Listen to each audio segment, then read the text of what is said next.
The 2026 Belgian Grand Prix just took place. Kimi Antonelli won from pole position.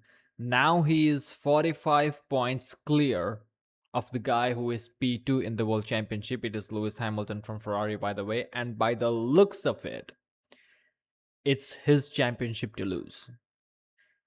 2026 Kimi Antonelli's performance reminds me a little bit of Oscar Piastri's performance back in 2025, where in the initial part of the season he was very consistent and he was racking up all these wins and he was getting an amazing lead over Lando Norris and Max Verstappen at the time. And Kimi Antonelli right now, he is so good, he is so dialed in and focused, and he is so effective at extracting the maximum performance out of the car and the tires across the tracks in every track that they head to. You can definitely bet your money that Kimi Antonelli is going to be in contention for pole position and also for the victory of the race. Also, there are a few other things that are going in his favor. Number one is the biggest one, arguably, is that his main championship rival, or the main championship rival that we thought, George Russell, his car is pretty fucked up. And his car is messed up. It's definitely his car has a problem. A lot of people say that, oh, George Russell is not gelling with the car and he's incapable of extracting the maximum performance out of the car, etc., etc. People say a lot of different things. But I genuinely believe, by looking at the lap one performance, like the first sector performance in the Belgian Grand Prix, if you look at it, before the crash with Lewis Hamilton in 2026 Belgian Grand Prix, Russell's launch was not as impressive as Kimi Antonelli. Now, obviously, it is highly plausible and it could be true that Kimi Antonelli is that good at deploying the battery. He is that good at understanding how to switch gears, and he is just good at that. Yes, I understand it. But George Russell is not like a retard. You know, George Russell is not Nikita Mazepin or something like that, who doesn't know how things work, who doesn't know what time it is.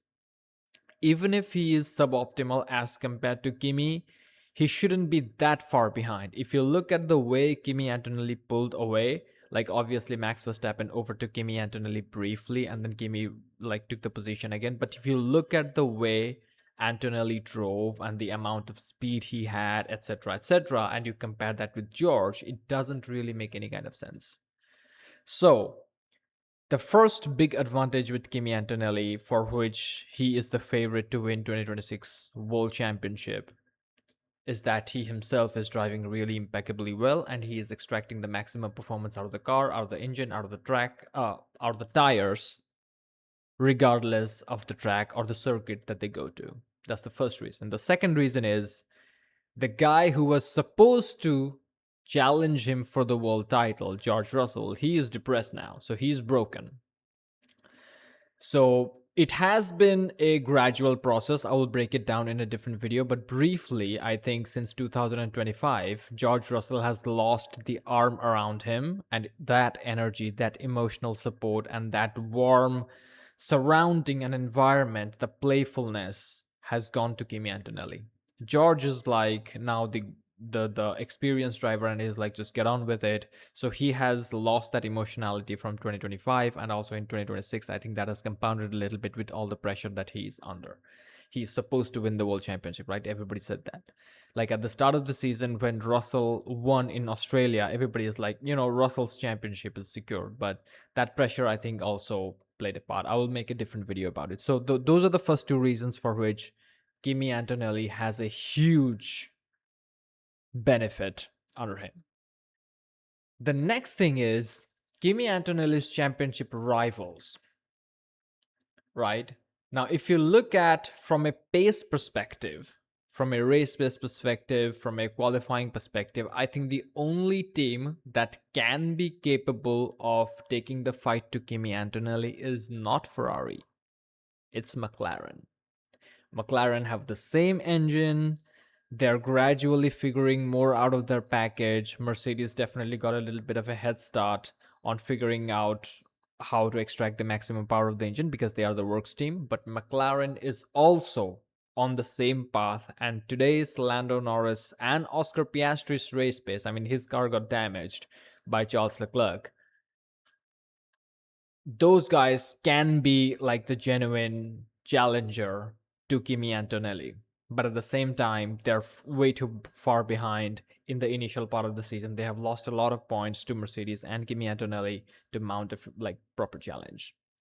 The only way Kimi Antonelli can lose this, is if he starts to fuck it up massively in the second half of the season.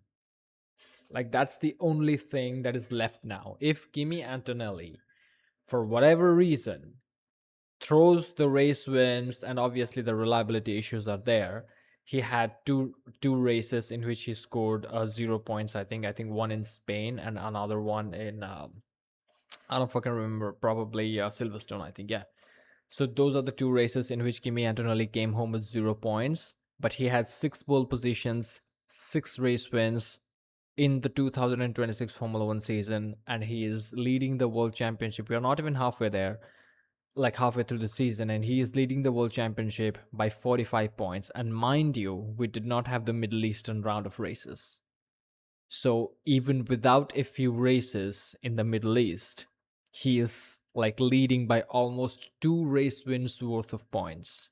45 points of a championship lead. Now, a lot of people talk about Ferrari challenging Kimi. I don't think realistically Ferrari can close the power deficit to Mercedes, because I was actually wondering that Ferrari will have some sort of advantage in Austria, but they actually didn't, because Austria Mercedes traditionally struggle, and Ferrari and Red Bull typically do have the performance advantage, but the power advantage of Mercedes is just so high that they're just a class, like they're in a league of their own.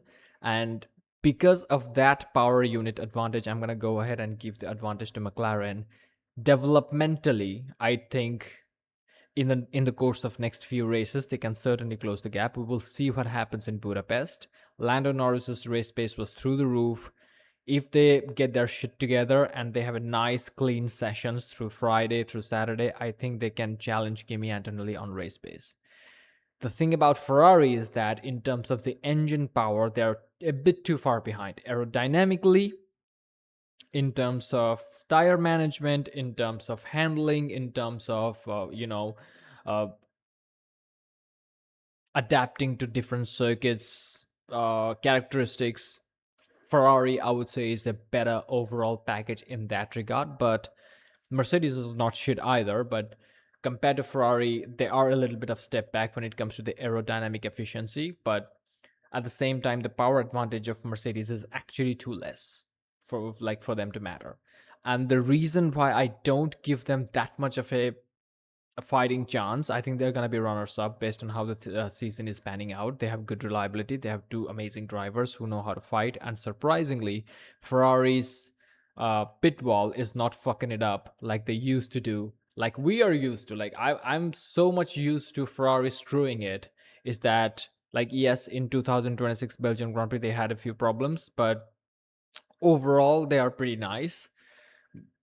So Ferrari will probably be runners up because in the initial part of the season they have also been kind of there and thereabouts. But in terms of the power advantage, I don't think they're going to close the gap to Mercedes that much. And the reason why I'm saying that a little bit conclusively is because in the 2026 Monaco Grand Prix, even in the safety car restart in Monaco Grand Prix, Lewis Hamilton was right behind Kimi Antonelli, and Kimi Antonelli kind of just pulled away like he was not even there.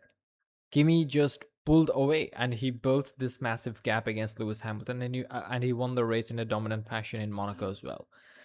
And that's another advantage that Kimi has, because like when it comes to driving through the race, when it comes to overtaking, when it comes to managing the tires, managing the pace, he is driving like a seasoned world champion. If you remember Antonelli's overtake in the sprint race in the British Grand Prix weekend on Lewis Hamilton, he took his time. He was not impatient with it. He took his time. He knew that he was faster than Lewis, and he just waited for the right moment to make the move, and he made the move, and he made it stick. He followed a very similar approach when overtaking Charles Leclerc in the 2026 Belgian Grand Prix. Charles, after the VSC ended, he was leading the race. Kimi Antonelli was P2, and Kimi slowly closed the gap. He was not overdriving the car. He was not overly aggressive in closing the gap. And Charles was pushing the shit out of his car as well because he wanted to win. But Kimi, he just, managed the gap. He slowly, incrementally went closer and closer to Charles. He managed his battery power perfectly, and he overtook, like, he overtook Charles in the Camel Straight, and he completed the overtake before the braking zone came, because Charles Leclerc will push you wide. He's kind of like Verstappen-esque in this type of situation. I think he has learned from his battles with Max Verstappen in the past, so that's why he is, like, adopting the Verstappen style of defense. But Kimi Antonelli, man, credit to him. He understood the assignment from Pete Bonington. Bono, his race engineer, explained that Leclerc is pushing his opponents wide, so he picked his spot nicely. So Kimi's intelligence, his race IQ, his overtaking IQ is through the roof right now. So he's driving really well. He is getting a very warm environment inside of Mercedes. He is gelling well with the car, and he's extracting the maximum performance, and his teammate's car is nerfed. So if, for whatever reason, Kimi Antonelli doesn't win the world championship this season, it's 100% on him.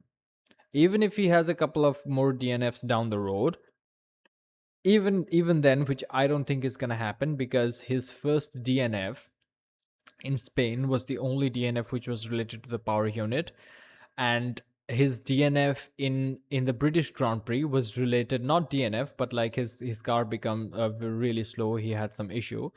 It was because like the wheel cover broke, so it was a kind of like a mechanical failure. It's not like an inherent part of the car failed and nothing could be done. It was just like a mechanical thing breaking off, so they can just make the parts easily stronger. So that was a very fixable problem. Yes, he lost a lot of points, but overall, I mean, he potentially lost 25 points in Silverstone if you think about it. But overall, like, I don't think Mercedes reliability is that bad. Like as much issues as George Russell is getting, which I think there could be some kind of conspiracy going on, but Kimi's car is much more reliable, much more strong, and much more faster compared to George Russell. So if for whatever reason Kimi fails to win 2026, it's 100% up to him. And if George Russell makes a comeback to win the 2026 World Championship, well, in that case, I'll be damned. Thank you for watching, like and subscribe, and I'll see you in the next one.